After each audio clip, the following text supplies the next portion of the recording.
Ano raw ang pinagsasasabi nito? Inaalok niya bang maging konkabina niya? Napapikit siya, saka marahang sumagot.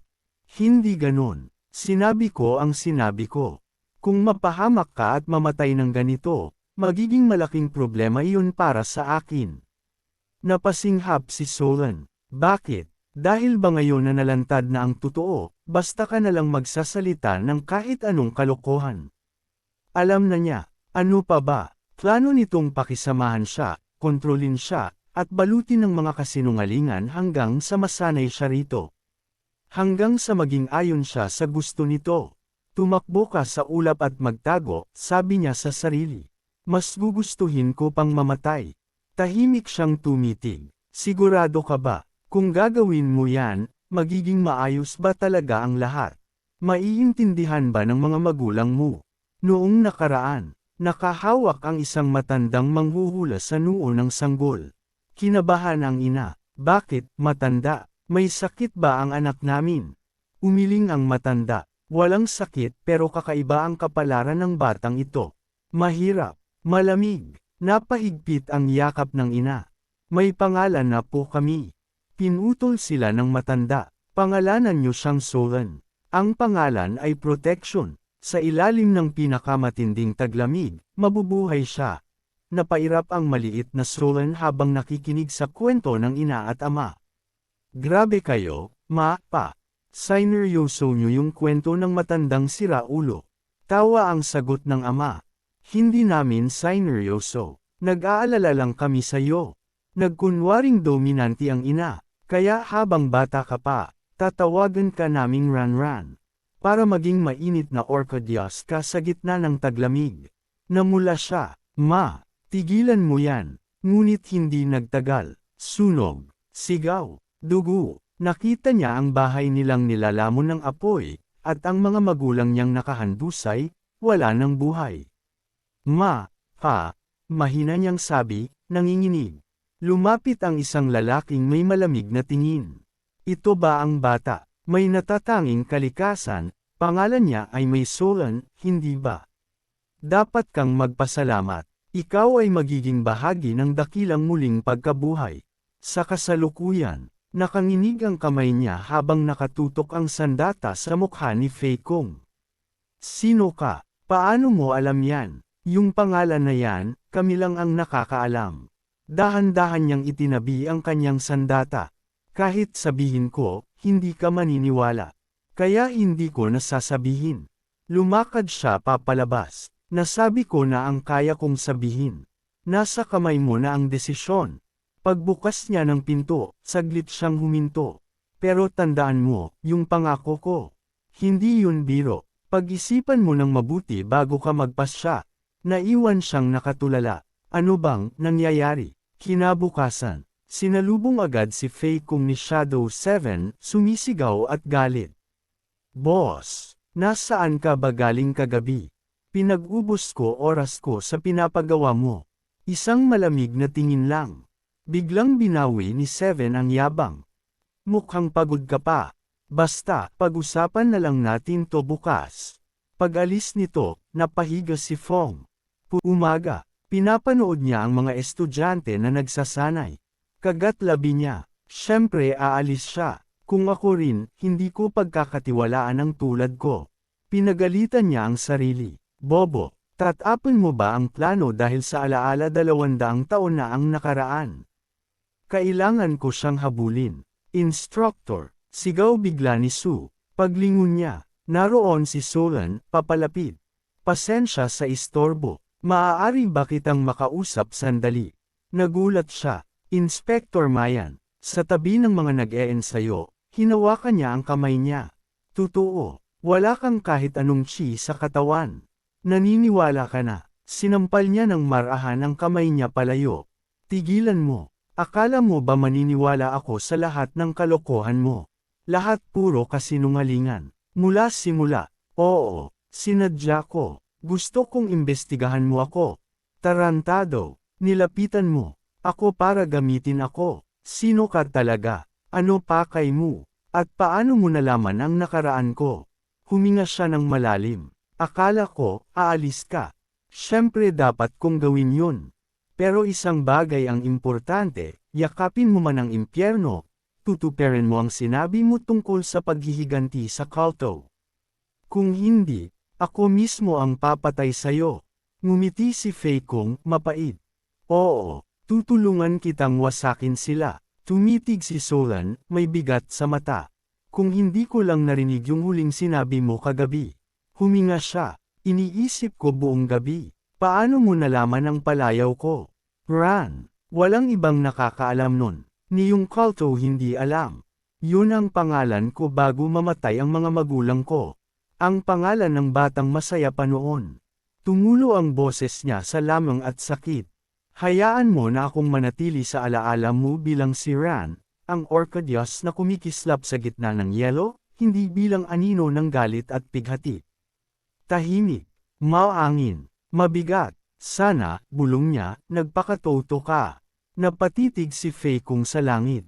Sinabi ko naman sa'yo, kahit ipaliwanag ko, hindi mo rin paniniwalaan. Kilala siya bilang Noong Soso, unang taon sa Dragon Spring Academy. At heto na ang pinakamalaking pagsubok ng buhay niya, krisis na maaaring kumitil hindi lang sa kanya kundi pati sa kapalaran ng buong klase. Hoy, karaniwang tao, tumigil ka sa pag-aatubili at sumagot ng diretsyo, sanggal ng isa sa mga dalagang nakaharang sa kanya. Kung magsisinungaling ka, alam mo ang mangyayari, kalahati ng katawan mo pwedeng sumabog, dagdag ng isa, nakatutok ang daliri sa mukha niya. Nakakrus ang mga braso ni Mop Danwo sa likod, unang taon din, mula sa Flying Dragon class, ang gininto ang dahon ng angkang Mop, isa sa mga pinakamalakas na pamilyang ortodokso na taon-taon ay bumubuhos ng suporta sa akademya. Sabihin mo ang lahat, walang itatago, malamig na sabi ni Danwo. Kung may bahid na makakasira sa pangalan ng akademya, kikilos ako, kahit umabot pa yan sa matatanda ng aming angkan. Kung may masamang balita tungkol sa klase nila, posibleng mabura ang kalahati sa kanila. Pero tiwala si Soso, ipagtatanggol ni Instructor Beang, sabigang ang kakayahan ng kanilang pangkat laban sa kamay ng pamilyang Mok. 2 linggo nang nasa akademya si Inspector Mulan. Noong una, inakala ni Susoy bantay ito para supulan ang klase nila. Pero habang tumatagal, napatunayan niyang mabait, magiliw, at matalas tumingin. Hindi masama, wika ni Mulan, pinagmamasdan ang sipa ni Soso. Pero masyadong mabigat ang ikot. Iwasan ang biglang lipat ng galaw. Inspector, namamanghang sagot ni Soso, kumikinang ang noo sa pawis. Maya-maya, tinawag silang lahat ni Instructor Sabigang. Inilalathala ko, saad niya, itinaas ang isang kalatas. Mula ngayon, ito ang pangalan ng ating klase. Special Task Class. Angle ni Jar Ian. Anong klaseng pangalan yun? Dahil tayo ang klase na may layuning wala pang sinumang estudyanteng nakaabot, ngiti ni Sabigang. Ang pangalagaan ng buong mundong pandigma ng gitnang kapatagan.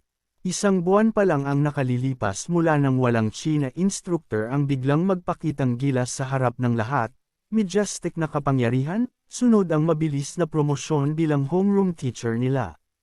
Parang ibang tao na siya ngayon, pero kung para rin sa ikabubuti nila, ayos lang. Anong kalokohan yan? Sabit ni Mulan, nakatuon ang daliri kay Sabigang. Pinapapiga mo ng dugo ang mga estudyante mo, tapos tatawagan mo lang na laro. Seryoso ako, tugon niya.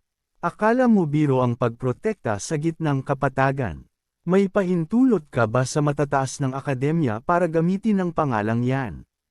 Malamig niyang tanong. Kung wala, sumama ka. Ako mismo ang kukuha ng pahintulot, o ihaharap ko ang pagtutol ko.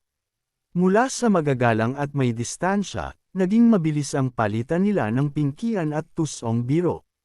Parang may pader na bumagsak sa pagitan nila. Ano ba ang nangyari?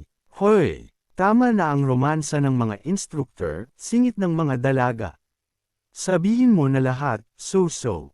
Si Yanwok yung ang gusto kong marinig, singit ni Danwo, biglang nanlilisik ang mata. Ha? Bakit siya? Gulat ni Soso. Ngunit nagkwento rin, noong una, tumangging lumipat si Wakyung sa klase nila, gaya ni Danwo, pero matapos ang bangayan kay Sub-igang, nanatili siya. Wala nga lang itong ginagawa sa karaniwang ensayo.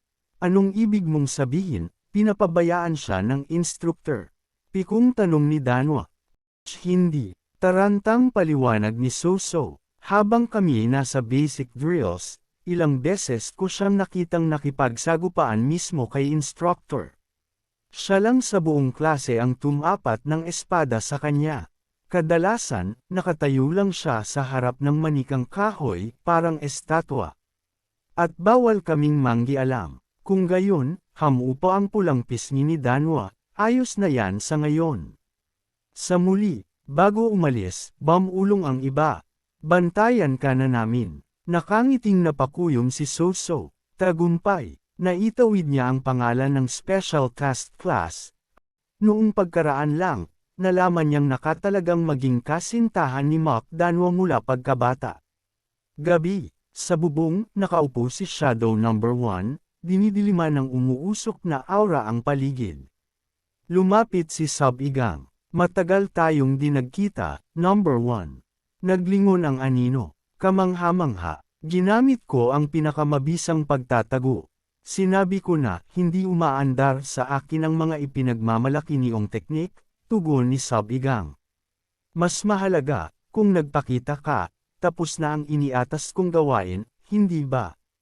Isang sisidlan ng pumailan lang at damaykit sa palad niya. May nilalang sa loob, kumikibot, kakaiba. Unang ulat, sabi ni No. Isa, walang eksaktong lokasyon, pero malamang sa Hubei o Chongqing, mga lugar na kapos sa tao.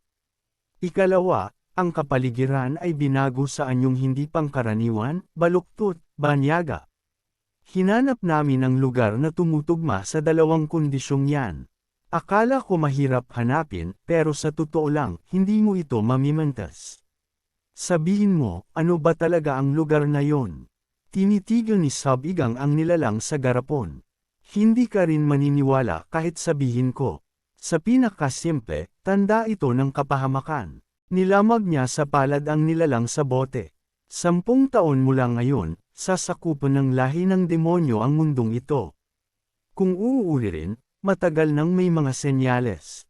4 hanggang 5 taon bago ang Ponanalakay, may nagsilabasang kakaibang halaman at hayop na di kailanman nakita sa gitnang kapatagan.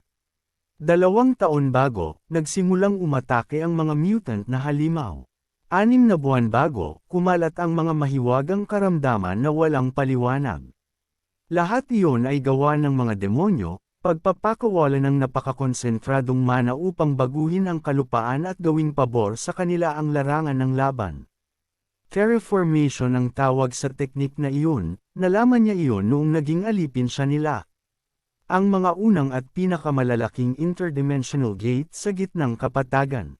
Isang lungsod ang nabura sa loob lang ng isang araw, pagkatapos, ang pinakamalaking gate ay natuklasan sa Hubei.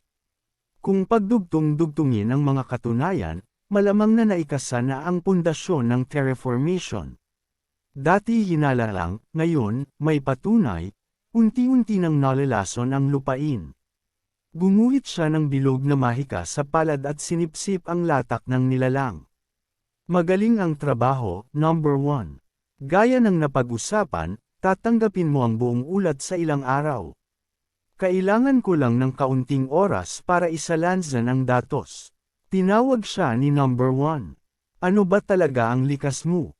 Ano ang alam mo? Ano ang gusto mo? Halatang may tinatago ka. Nasabi ko na, tugon niya.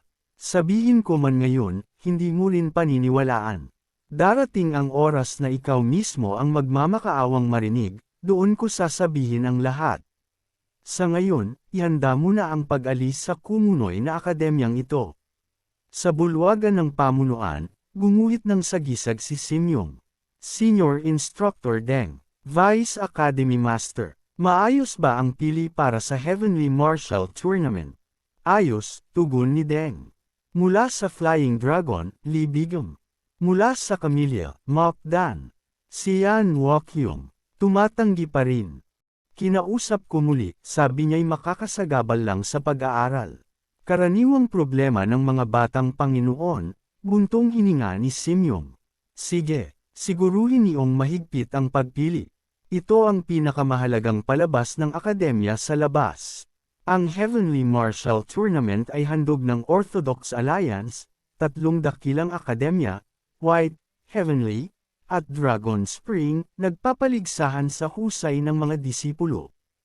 Ang resulta ay may bigat sa karangalan at katayuan ng bawat paaralan. Sigurado ba kayong kaya nila ito nang walang gabay? Yuzisa ni Deng, sa inyo ang karapatang pumili, oo, pero, wala nang kung ano-ano, putol ni Simeon. Alam mong ang demonic sword ay walang pakialam sa ganitong palabas. 2 taon na siyang nakakulong sa sariling pagsasanay. Ibig sabihin, taset ang pahintulot, tayo ang bahala. Kung gayon, vlog, sumikad ang pinto, pumasok ang MC, pasensya sa istorbo, nandito pala kayong lahat, sakto. Anong kawalang galang ito? Narito ako para sa mahalagang pabatid, nakangiti ang MC. Lalahok ako at ang aking mga estudyante sa Heavenly Martial Tournament. Kalokohan, bagsak kamaong sigaw ni Simeon. Sa tingin mo may papayag? Bakit hindi? Mariing tugon ng MC. Kung manalo kami, lulutasin mo ng lahat ng problema ng akademya.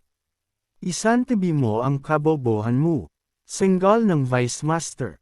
Hindi ito friendly sport. Dadalo rito ang mga pinakamatataas sa Orthodox Alliance. Hindi kami magpapadala ng palyadong tulad mo. Palyado, ha? Ngumisi ang MC. Si Instructor Deng ang namumuno sa screening, hindi ba? Buo ba ang loob mong karapat-dapat ka pa sa papel na iyan? Nang aalipuste ka, kumulo ang dugo ni Deng. Kung para sa kabataan, bakit hindi ka nalang magparaya? Dagdag ng MC, lumabas ka, tili ni Deng. Duduguin kita ngayon din. At iyon mismo ang gusto ng MC, publikong talunin si Deng, mapahiya si Simeon, at saka kunin ang pangangasiwa ng delegasyon. Sa ruta papuntang White Martial Arts Academy sa Shaanxi, may liko silang magagawa para daanan ang demonic zone na natunton ni No. 1. Kung hamarang pa rin si Simeon pagkatapos niyang durugan si Deng, ilalabas niya ang ebidensya ng katiwalian. Biglang nanigas ang silid. May nakakatakot na aurang sumulpot sa likuran. Anong hinihintay niyo? Nagliliyab si Deng. Tinanggap ko ang hamon. Lahat ay napalingon sa pinto. Isang boses, kalma, malalim, matagal na akong di nagpakita rito. Nakakatuwang usapan ang naabutan ko. Ang demonic sword mismo. Ang sabi mo, ang bigat ng mandirigmay na susukat sa kakayahan, ani Pilg, lumapit sa MC. Tama yan. Ganyan ang dapat. Gusto kita, binata. Nanlalamig si Simeon. Anong sadya nyo, Ginoong Pilg? Anong klaseng tanong yan? Tugon ni Pilg, nakangiwi. May lugar ba sa akademyang bawal sa akin? Wala, syempre wala. Bakit nga ba narito siya? Isip ng MC. Hindi mahilig si Pilg magturo, nahuhumaling lang sa sariling paghasa. Pinakamalakas sa lahat ng nakita niyang mandirigma mula nang magbalik siya sa nakaraan. May narinig akong chismis tungkol sa paligsahan, dagdag ni Pilg. Kayo raw ay sasali. Tama, sagot ni Simeon, at ang kabataang ito'y basta na lang sumulpot at nag-astang magdidikta. Instructor Bigang, harap ni Pilg sa MC, balak mong representahan ang akademya. Hindi lang bilang pinuno, tugon ng MC. Ako mismo ang pipili ng isasali. Walang saysay, bangon muli ni Simeon. Sobrang agad para sa isang bagong senior instructor. Pero sabi mo rin, singit ni Pilg, ang husay ang tunay na batayan, di ba? Nakangiting tipid ang MC. Eksakto. Kung gayon, ngiti ni Pilg, gawin natin itong simple. Pampublikong tunggalian. Maglalaban ang opisyal na napili para sa torneo laban sa mga nominado mo. Kung sinong mas malakas, siya ang luluwas. Makatuwiran, tango ng MC. Kung may tiwala ako sa kanila, handa silang magpatunay. Mamaya lang, sigaw ni Li Jun na gulat, ano to? Biglaang tunggali ang pangsining ng pakikipaglaban. At paano yung proseso ng pagpili na ang kalaban ay mga kinatawan ng akademya? Kinalmat ng bida ang ulo niya at sabi, ganyan lang talaga ang kinalabasan ng lahat. Hindi, ano ba ang langit ng martial arts tournament na yan? Sigaw ng estudyante. Kailanman ay hindi niya naisip na sasali siya. Ano bang ginawa niya nang hindi man lang kami tinatanong? Itiniklap ng bida ang mga kamay sa likod at idineklara na isa silang kumpol ng mga walang utang na loob. Binigyan niya sila ng pagkakataong palawakin ang pananaw nila at kapalit nito ay puro batikos ang tinanggap niya. Lumapit si Solan at sinabing hindi ito ang unang beses na may ginawa siya nang hindi kinokonsulta ang sinuman. Gusto nilang marinig ang dahilan kung bakit bigla siyang nagpasyang sumali sa torneo. Sumagot siya, "Siyempre meron. Gusto kong makatakas ang maluluwalhating kredit ko sa butas na to at makita ang malawak at kahangahangang mundo." Tinanong niya, sinabi ba lang ba niyang, butas, ang akademyang pinagtuturuan niya? Kinakabisang mga laban sa aklat na walang kahit kititing na tensyon, kailangan niyong kumawala sa ganitong mababang uri ng sistema ng edukasyon. Sabat ng isang estudyante. May schedule na ba ng laban? Ibinuko ng MC ang balumbon at osak na sabi, mga bastos na bata. Siyempre meron. Kakakuha ko lang habang papunta rito. Sige, titingnan muna natin. Yam Jar-ang, bulalas niya na may pagtataka. Tama, sabi niya. Siya ay first year sa Special Forces class ng Dragon Spring Academy. Sinabi ng bida na ang makakalaban niya ay si Son Chojin, first year mula sa Wild Tiger class. Napahawak si Jeren sa ulo. Buwisit. Teka, bakit? Tanong ng bida. Kilala mo ba siya? Sabi ni Mon, unang naglaban sila noong magkaklase pa sila. Mahirap ipaliwanag ang buong proseso, pero ilang beses man siyang hamanin, lagi siyang lupaypay na natatalo. Hoy, sigaw ni Jer ayon, hindi naman ganun kasama para gawing lupaypay, ang salita. Basta, hindi pa rin ako nanalo kahit minsan, dagdag niya. Tama yan, sagot ng bida, pero kahit ganun. Napabuntong hininga ang MC. O, kung natalo ka na, pilitin mong agawin ang panalo, ulol. Sunod, si Joe Montauk. Ang kalaban niya ay first year mula sa Flying Dragon class, si Mop Danwa. Halos mapasigaw siya sa kalituhan. Hawak ang ulo, hindi makapaniwala. Tapos nako, nagtaka ang bida kung sino ba siya. Parang narinig na niya ang pangalang iyon. Sabi ni Solen, si Mok Dan ang panganay na anak ng marangal na pamilyang Mok. Ang mga kasapi nila ay kaagapay ng maraming dakilang mandirigma. Idinagdag ni Jar-ang, nang inanunsyo na may mga estudyanteng ililipat sa klaseng ito, dumaan siya rito saglit. Yung walang galang na batang babae na tumangging mag-aral kasama natin. Tanong ng bida. Itinaas ni Soso ang kamay at masiglang sabi, huwag mag-alala, instructor. Kaibigan ko si Dan. Kung kakausapin ko siya, malulutas ang problema. Sige, subukan mo, tugon niya.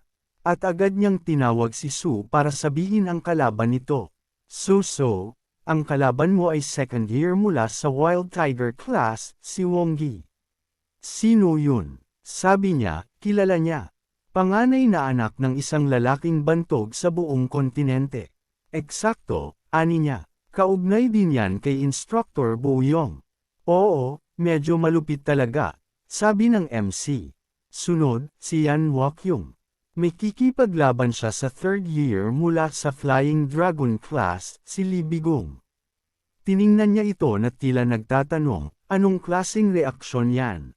Instructor, sabat ni Jar-ang, hindi niyo ba talaga kilala si Big Yam? Sikat yun sa buong akademya, pinakamahusay sa mga third year. Hindi ko sinasabing di ko siya kilala, sagot ng bida, pero anong kinalaman yun sa pag-iingat niyo sa kanya? Sumagot ito na siya ang Deputy Master ng Lotus Sword Hall. Ang bulwagang iyon ay itinatag ng isang sanga ng pamilyang yan. Sa madaling sabi, hindi sila magkasundo. Ibig sabihin mas malakas siya kaysa sa kanya. Tanong ng bida, hindi niya tiyak sa ngayon. Sapat na yan, sagot ng bida. At panghuli, si Lai Jun. Yes, sabik nitong sagot. Ang kalaban mo ay yung nakasama mong mag-aral noon sa Camellia class, si Jibok. Si Bok laban sa Kin. Nagbibiro ka ba? Napasigaw siya sa takot. Hindi ako nagbibiro, sagot ng bida. Iyon ding baking kala mo kung sino, pero nauwi sa sahig. Pilit niyang ipinakikiusap na siya ang ipare sa'yo. Halimaw na yun, takot na takot si Lee Jun. Buisit, set up to. Hinawakan ni Mant ang ulo. Ngayon, mapapahiya lang ako sa harap ng buong akademya. Ipinatong ng bida ang mga kamay sa balikat nila at sinabing huwag mag-alala.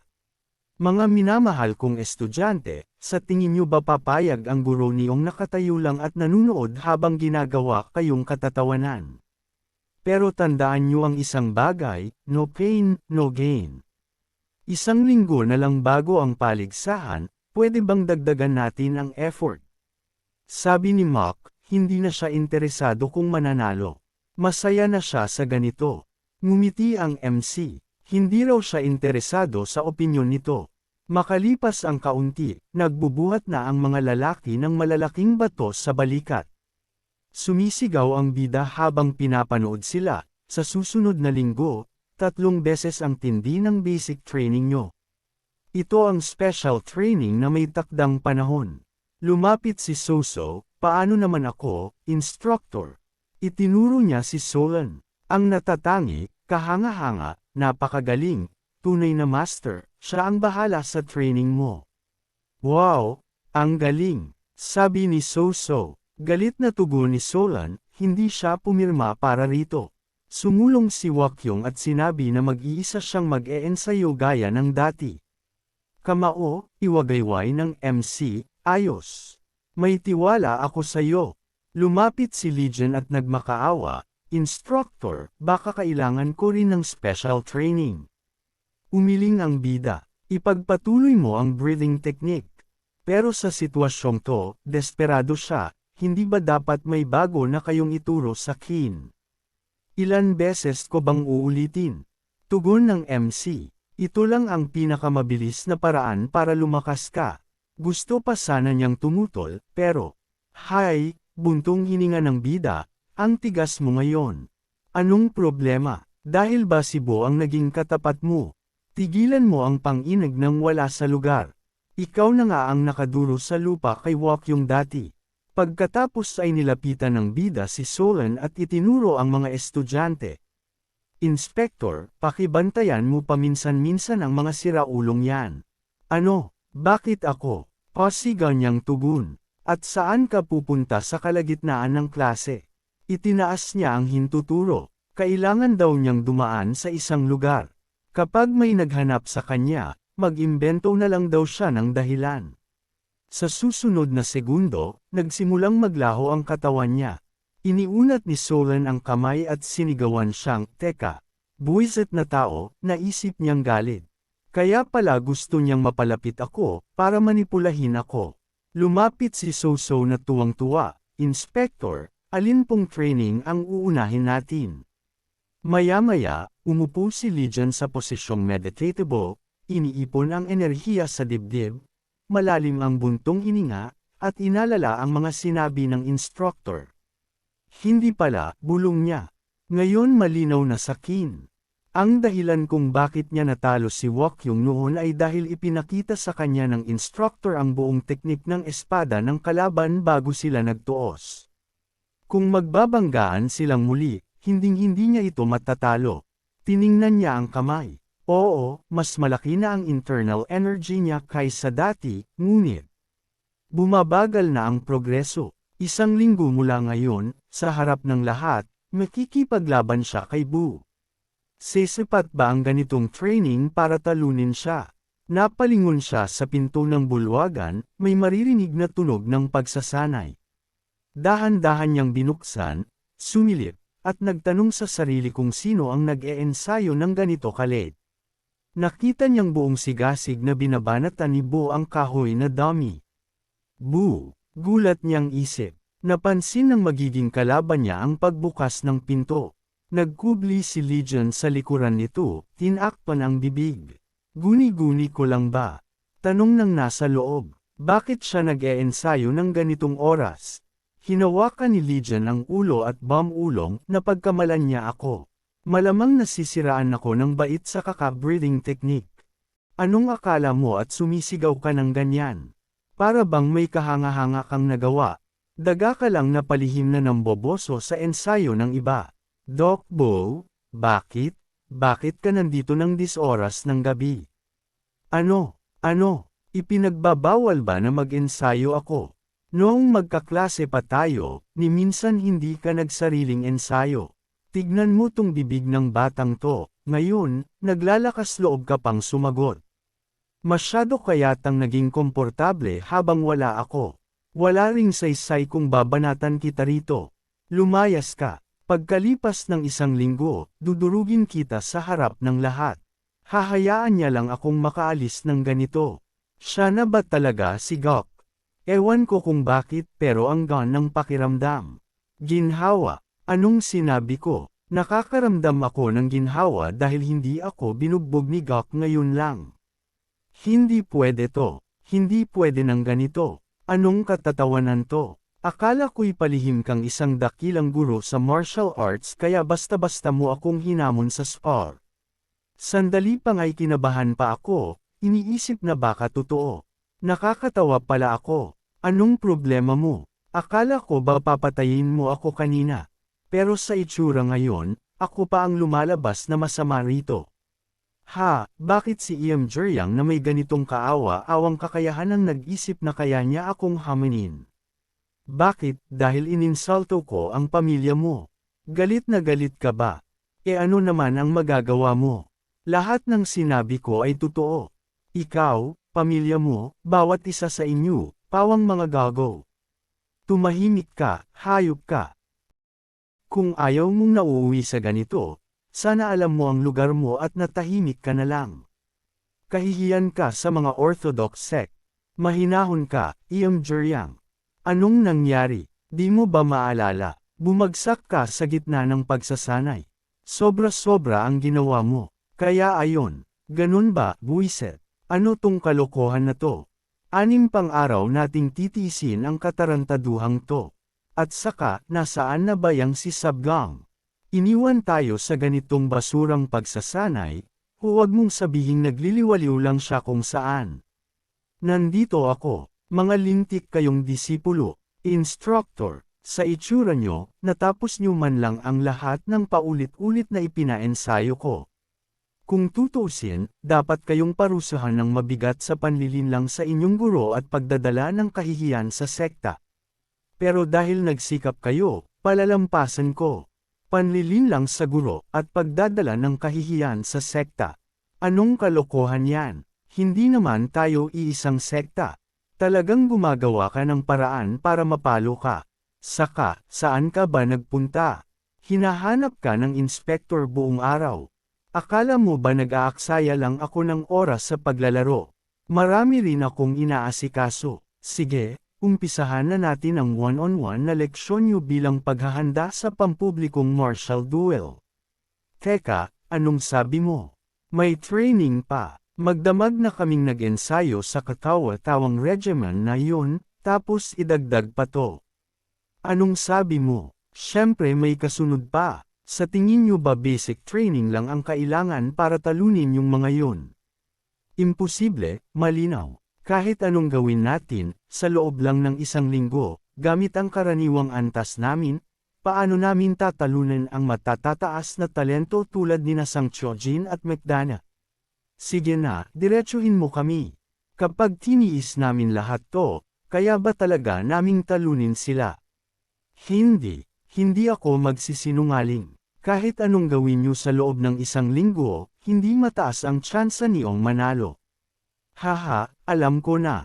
So ano pa ang saysay? Kung titiisin nyo ang lahat ng ipapagawa ko, sa minimum, hindi kayo matatalo ng kahiya-hiya sa harap ng lahat. Iyan ba ang panggagatong sa amin? Palabigasan lang yan ng salita. Tama na, ayoko na. Wala na akong pakialam sa Heavenly Martial Tournament. Ipaalas mo na lang ako sa klase, o bugbugin mo ko, bahala ka. Dapat ko na bang patayin ang hambog na batang yun? Hindi, pigilin, mo. Ang tinig ni Schwitzman General sa loob ko. Sabihin mo lang at gagawin ko kahit kailan. Kanina sinabi mo, hindi kami matatalo ng kaiyahiya. Ibig bang sabihin, kung magtiyaga ako ng 6 na araw pa sa training na to, kaya ko na bang makipaglaban kay Sang Chojin ng maayos? Ano to, Jeryang? Sa totoo lang, akala ko ikaw ang unang susuko. Siyempre, pinapatay din ako nito. Pero hindi tulad ni Joe Montek, may dahilan ako.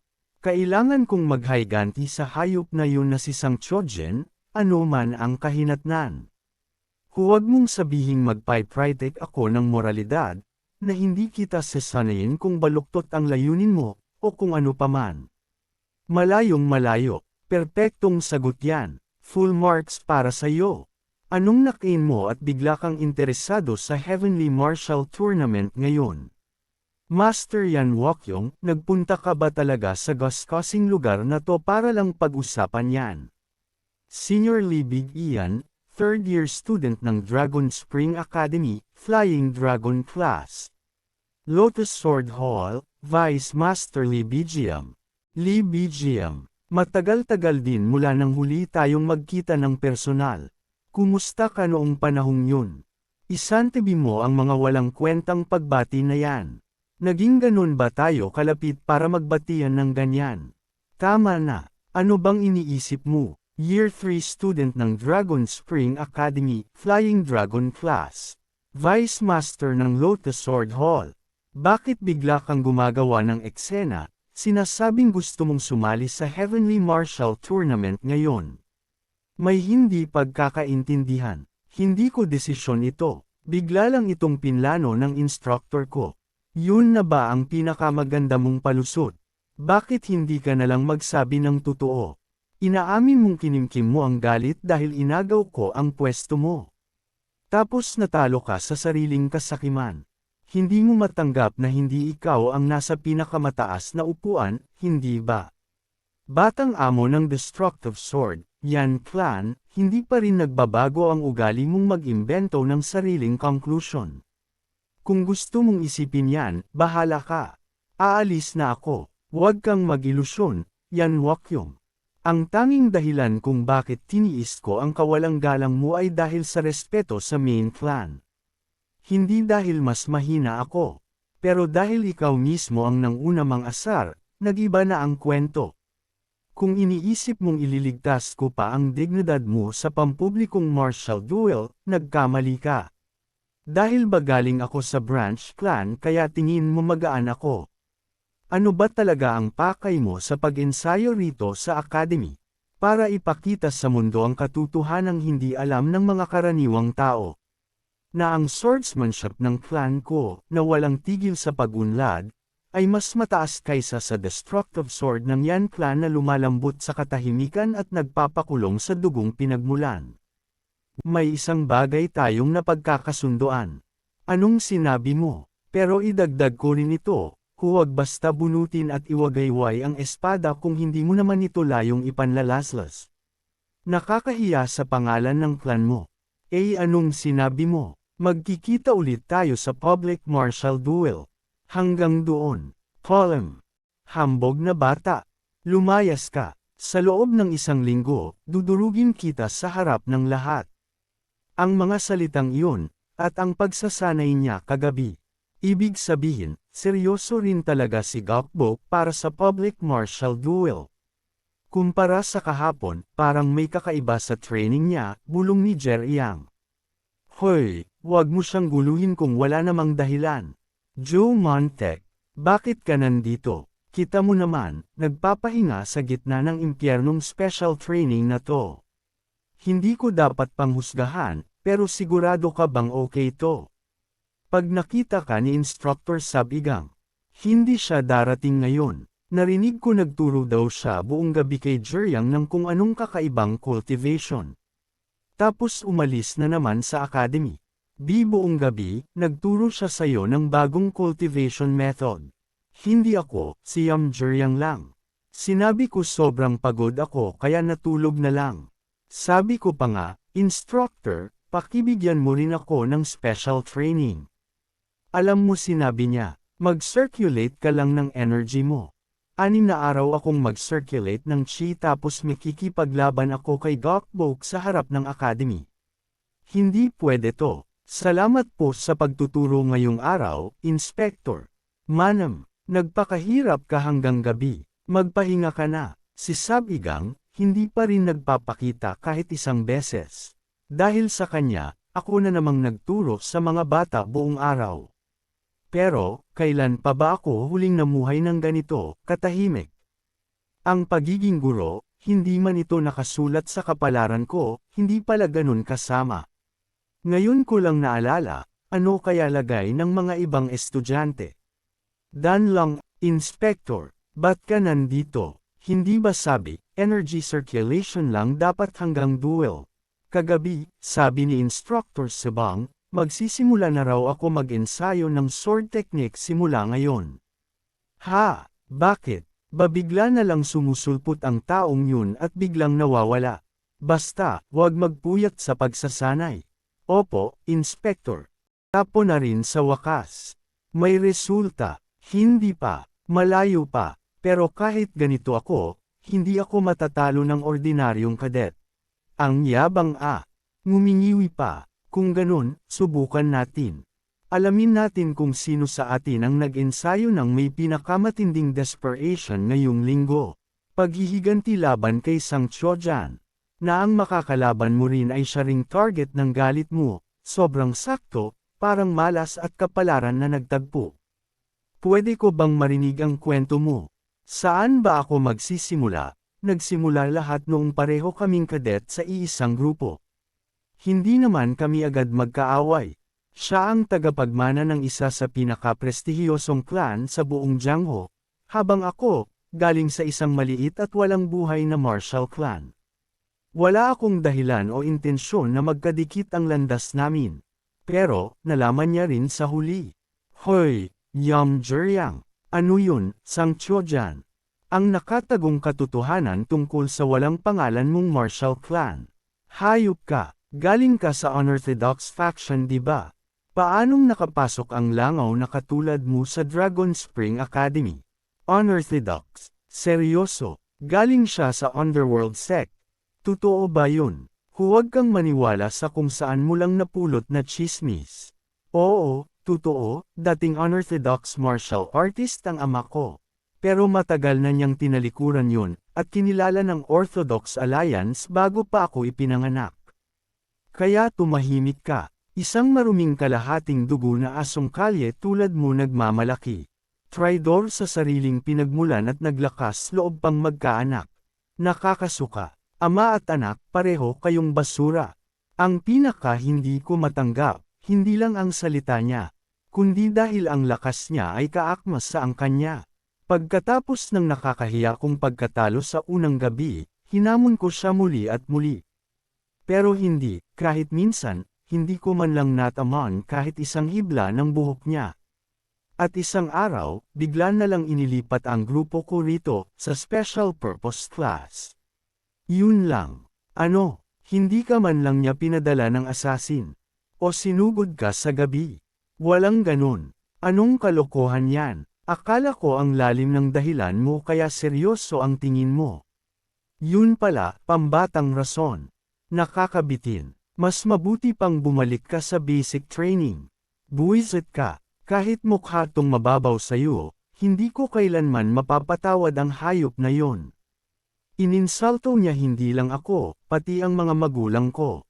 Hindi niyo alam kung anong pinaghirapan ng ama ko para talikuran ang landas ng unorthodox.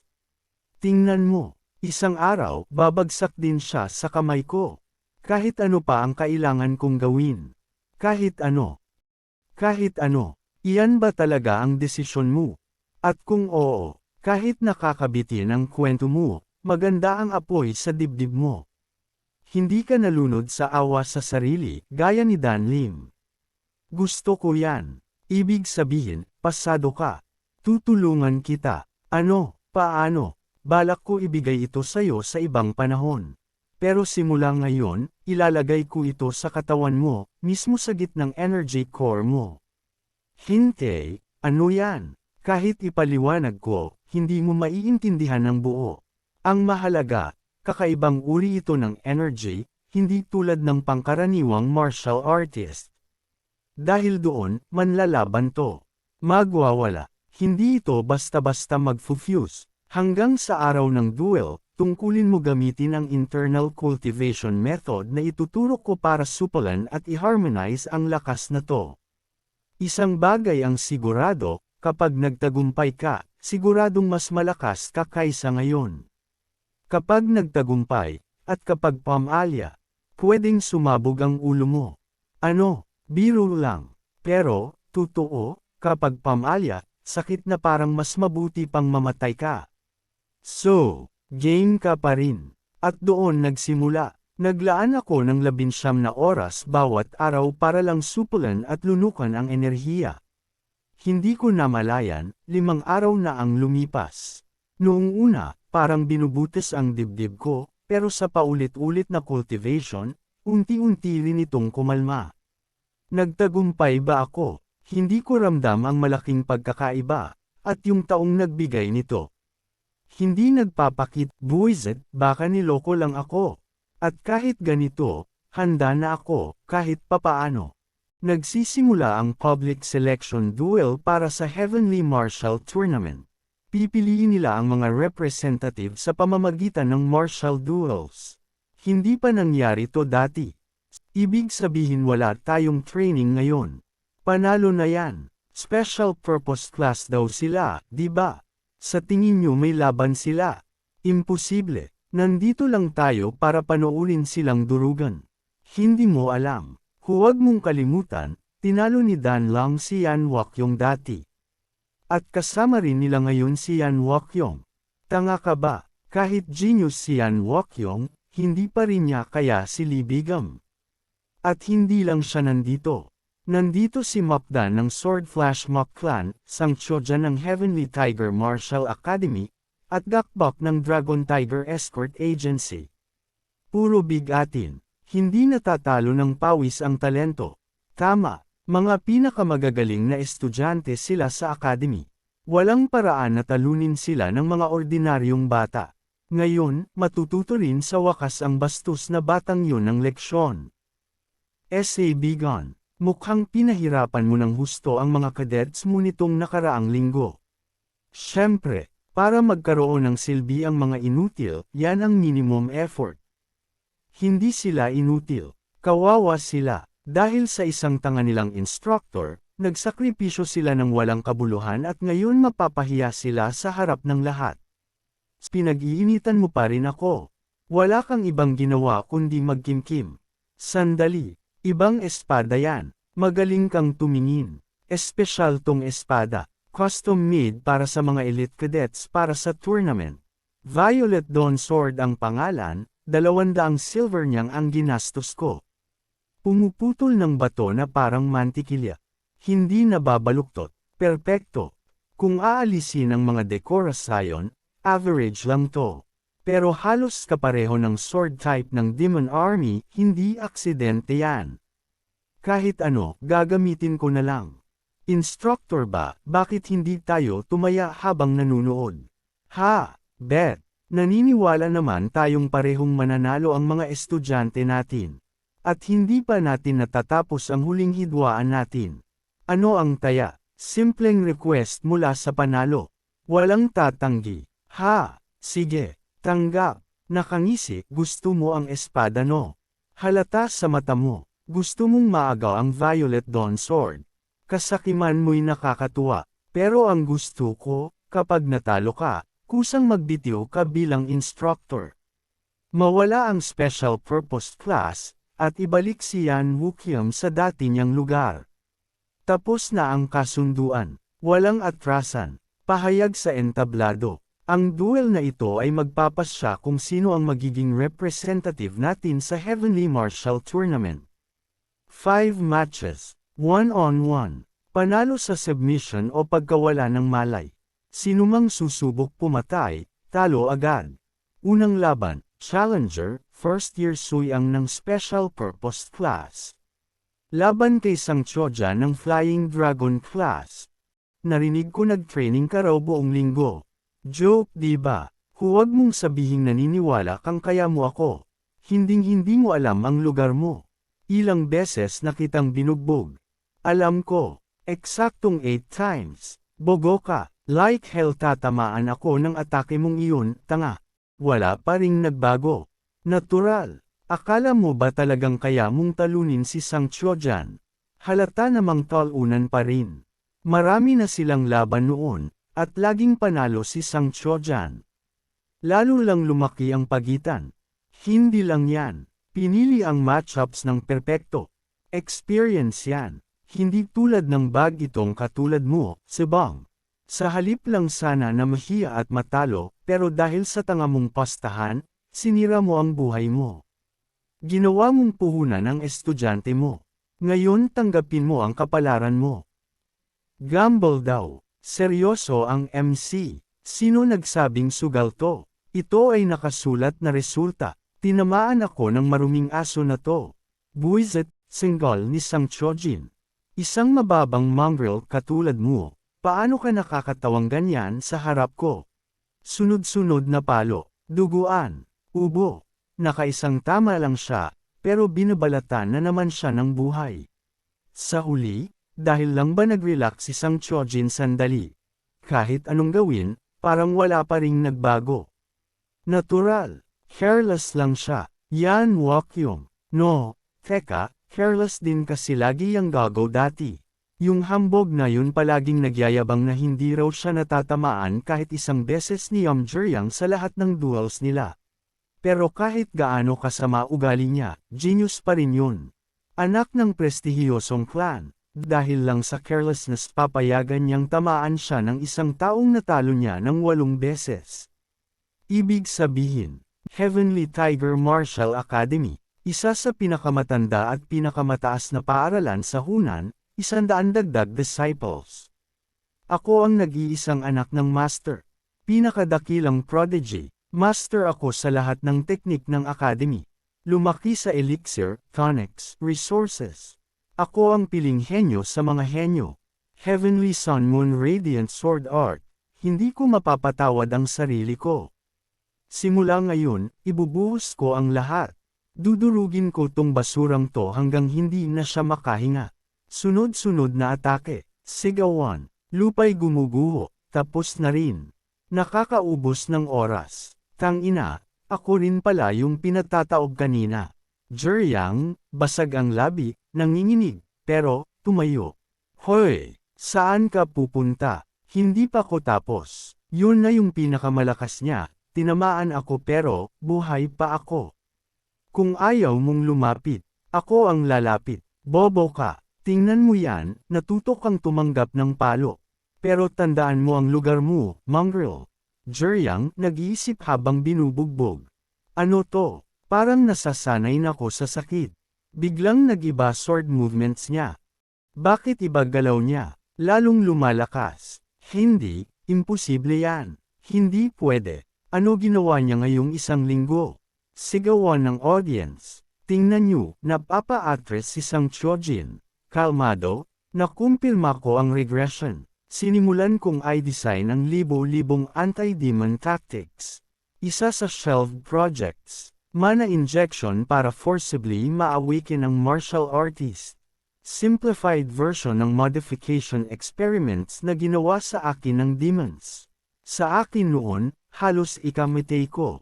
Pero si Yamjuryang, inangkin niya, pinwersa niya, nagtagumpay siya. Ngayon, lakas, reflex, stamina, endurance, self-recovery. At lalo na ang middle energy core niya, pinalakas ng sobra. Tumigil ka na, bumagsak ka na, gago. Para kay Sang Chojin na sanay na siya lang ang nananalo. Bangungot to. Chojin bagsak. Katahimikan. Juryang. Hoy, tapos ka na ba? Young Master ng Heavenly Tiger Martial Academy. Putang, tumahimik ka mongrel. Kung tunay na laban to, matagal ka ng patay. Tama ka. Pero anong pakialam ko? Duel rules to. Susugod pa si Jiryang. Stop. Tama na. Tapos na ang laban. Anong nakita ko? Paano naging posible yun? Natalo ni Jiryang si Sang Chojin, yung kalabang ilang beses niya nang dinurog dati. Nanalo ako. Totoo to. Natalo ko si Sang Chojin. Hahaha, nanalo ako. Nanalo talaga ako. Putang, nakita nyo yun. Tandaan nyo yan, mga ulol.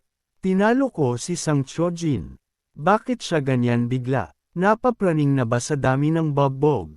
Yung mga nang aasar sa likod ko dati, tingnan nyo ngayon.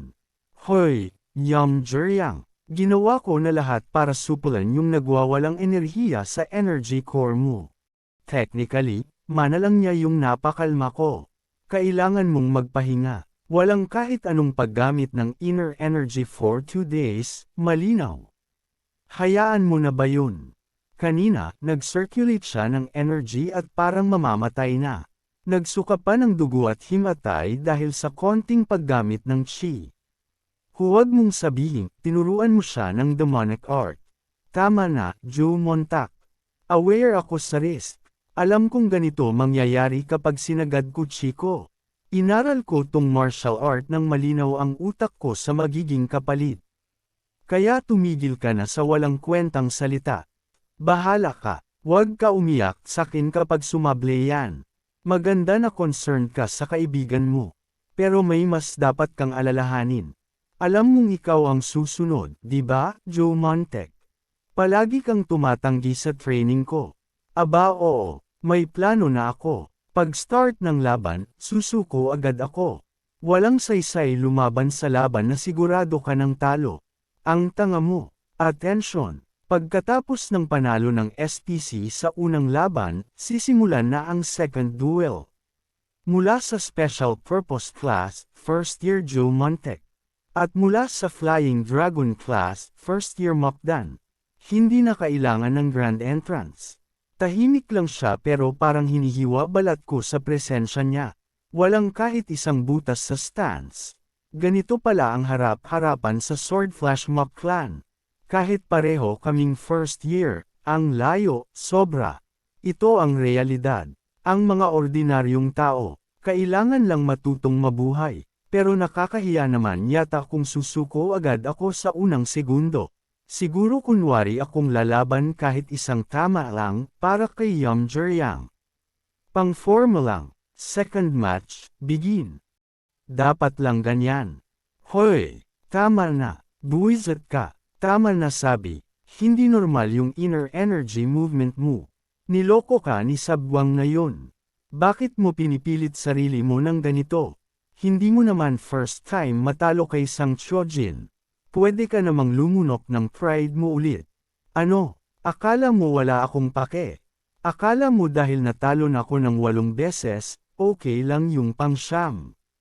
Akala mo sanay na ko sa pagkatalo? Hindi yan ang ibig. Oo, tanga ako. Natalo ako ng 8 sunod. Pero wag mong sasabihin na normal sakin ang matalo. Ayoko ng talo. Sapat na rason na yun. Buwisit, kung humiga ka na lang sana, tapos na to. Pero kailangan talagang gumawa ng hindi niya ginagawa dati. Ngayon pati ako, magdurusa dahil sayo. Kung nagustuhan niyo po ang ating video, please paki-like po ito at mag-subscribe na din po sa ating YouTube channel. Maraming salamat po sa inyong suporta.